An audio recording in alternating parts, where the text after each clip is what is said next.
Europe is a nice place with some really great people, but man, do we love to throw things away.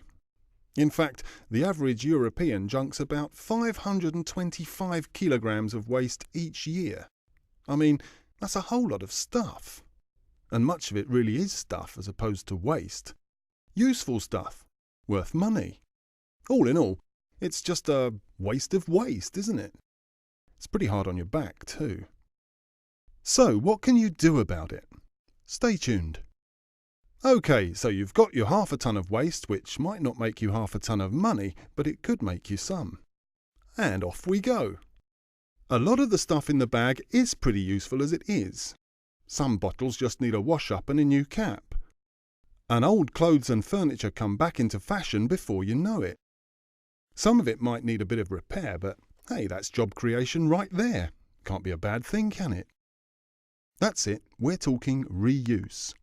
You might need to spend some money to make this happen, but since useful stuff is valuable, you'll get it back. And then some. Now, some of your waste might be useless in itself, but made out of good stuff, like metal, glass, paper and cardboard, all of which can be utilised again if you treat it right. And in fact, some of the really weird stuff used in electronic gadgets is so scarce that we actually need to use it again, if we don't want to run out. And yes, it's called recycling. Of course, collecting and processing isn't free, but here's the clever bit. Recycling turns your waste into useful stuff that can be sold. Shazam! Money in the bank, mate. And as if by magic, new jobs will appear as well. So, how's your back then? Better, eh? Looking good. OK, let's go. Let's have a look at what's left in the bag. Food leftovers, used cooking oil, some wooden paper, lots of plastic and smelly stuff like cat litter and used diapers that sadly can't be reused or recycled. Or can it? Actually, it can. If you burn it to generate power and heat buildings, and collect the biogas to use as fuel, it might not smell of roses, but hey, this is useful stuff. Of course, you need to make some initial investments, but in the long run, burning waste is definitely a whole lot cheaper than burning oil or coal. Same with greenhouse gas emissions. No contest, really. And then there's job creation again. This neat little trick is known as energy recovery. Not much left in the bag, is there? A whole lot less than half a tonne, that's for sure. Time to get rid of what's left at that place we all know and hate as the dump. Sadly, it can't be avoided completely.